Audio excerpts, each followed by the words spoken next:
La masacre de Hashimu. A principios de la década de los 90, la relación entre los buscadores de oro brasileños y los Yanomami se encontraba en su momento más tenso. El trato que se había acordado entre ambas partes era simple. Los Yanomami que ocupaban el Alto Orinoco no reaccionarían ante las actividades que ejercían los mineros a cambio de recibir abundante alimento y objetos manufacturados. Los indígenas tomaron esta promesa como una muestra de generosidad y un intento por parte de los blancos de establecer alianzas. Sin embargo, la realidad resultó ser muy distinta. Los buscadores de oro simplemente querían explorar los territorios del Amazonas y evitar la intervención de los nativos. En un principio, los indígenas pensaban que las actividades de los blancos no tendrían muchas consecuencias. No obstante, la contaminación de los ríos, la escasez en la caza y la propagación de enfermedades como la malaria y la neumonía resultaron ser alarmantes e imposibles de ignorar. Pero para este momento la dependencia de los Yanomami de una economía que giraba en torno a los yacimientos auríferos no era una preocupación para los mineros, que ya no necesitaban comprar la paz indígena. Esta situación de desventaja de los Yanomami fue aprovechada una y otra vez por los buscadores de oro, quienes repartían unos pocos bienes a los indígenas, solo cuando estos insistían. El 15 de junio de 1993, 6 Yanomami del pueblo Hashimu, un territorio venezolano, visitaron, como de costumbre, uno de los barracones en los que se encontraba un grupo de mineros. Luego de hacerse con un pequeño abastecimiento de azúcar, arroz y pantalones cortos, se dirigieron nuevamente a su hogar. No obstante, los garimpeiros tenían otros planes.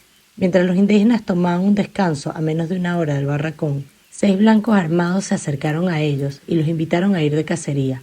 A pesar de negarse inicialmente, los Yanomami terminaron por rendirse ante la aparente amabilidad de los blancos y pusieron en marcha su excursión. Lamentablemente, este momento sirvió como presagio de lo que los buscadores de oro planeaban ejecutar solo un mes más tarde. Los blancos emboscaron a los indígenas, asesinaron a 3 e hirieron a 2. Uno de ellos logró huir para avisar a sus familiares. Luego de que los blancos abandonaran el lugar, un nuevo grupo de indígenas logró exhumar 3 cuerpos del río cercano a la escena del crimen. Uno de los heridos fue encontrado y llevado de vuelta a su comunidad, mientras que el otro nunca apareció. Después de los ritos fúnebres tradicionales, los guerreros de Hashimu junto a otros pueblos aliados prepararon la venganza en honor a sus muertos, en contra de los varones responsables de los homicidios. Según la tradición Yanomami, las mujeres y los niños de una comunidad nunca son un objetivo.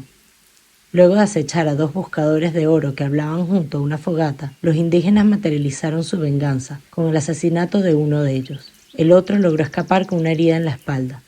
Adicionalmente, los nativos se llevaron una escopeta y cartuchos, entre otros objetos que encontraron en el campamento. A partir de este suceso, los mineros brasileños decidieron finalizar el conflicto con los Yanomami a través del terror, y apareció por primera vez la idea del exterminio de la comunidad Hashimu. Una vez organizada, la operación fue apadrinada por los 4 principales empresarios de la minería de oro regional, muy conocidos en Boa Vista, capital del estado Roraima, Brasil. La tropa encargada de ejecutar la masacre contaba con 15 garimpeiros armados con escopetas, revólveres, machetes y cuchillos, y eran liderados por 4 asesinos profesionales, conocidos como pistoleiros, quienes también ejercían como guardaespaldas. Los habitantes de Hashimu se escondieron en la selva tras la incursión de sus guerreros, pues buscaban protegerse de un posible contraataque de los blancos. Las mujeres, los niños y los ancianos se establecieron en un viejo conuco de la comunidad, mientras que los hombres asistieron a una celebración en un pueblo aliado llamado Macayú. No se contempló ningún peligro al hacer esta división, pues los Yanomami asumieron que los blancos seguían un código guerrero similar al suyo. Las mujeres y los niños nunca son un objetivo. La masacre del río del Tinamú Mayor. Las mujeres, acompañadas de sus hijos y de un anciano, salen a recoger frutos silvestres a cierta distancia del antiguo conuco. A mediodía solo quedan 19 personas en el campamento. La mayoría se tumba en sus hamacas, incluidos los 3 jóvenes que tras su incursión siguen un ritual de reclusión. Los niños juegan en los refugios, algunas mujeres cortan leña. El ambiente es tranquilo. Sin embargo, los buscadores de oro ya están entrando en el antiguo conuco y emboscándose a lo largo de un lado del campamento. De repente, uno de ellos abre fuego contra sus ocupantes. Los 15 hombres comenzaron entonces a disparar de manera simultánea y continua, con escopetas y revólveres, aproximándose a sus víctimas. Los 3 jóvenes, un anciano, una mujer y 3 niñas de 6, 7 y 10 años consiguen escapar de este infierno gracias a la compleja disposición de los refugios y a la enmarañada vegetación de la selva alrededor. 2 de las niñas y uno de los jóvenes guerreros han sido heridos con perdigones en la cara, el cuello, los brazos y los costados. La niña de 10 años fue alcanzada gravemente en el cráneo por una bala de revólver. Morirá poco después a causa de la herida. Desde sus escondites, los fugitivos oyen los gritos de terror de sus familiares, cubiertos por la metralla que sigue cayendo sobre el campamento. Después de largos minutos, las detonaciones cesan. Entonces, los buscadores de oro, sin piedad alguna, empiezan a rematar a sus víctimas con cuchillos y machetes. Masacran a los heridos que no han podido huir y a varios niños que no habían sido alcanzados por los disparos. 12 Yanomamis fueron brutalmente asesinados, 2 mujeres y un anciano, una joven de 20 años que había venido de visita desde Homoshi, 3 adolescentes, 2 bebés de sexo femenino de 1 y 3 años y 3 niños de entre 6 y 8 años. Varios de los niños ya eran huérfanos de padres que murieron de la malaria propagada por los buscadores de oro. La joven de Homoshi fue alcanzada primero por un disparo de escopeta a unos 10 metros de distancia y luego por uno de revólver a menos de 2 metros. Una de las ancianas, ciega, fue muerta a patadas. Un bebé, tumbado en una hamaca, fue envuelto en un trozo de tela y asesinado a puñaladas.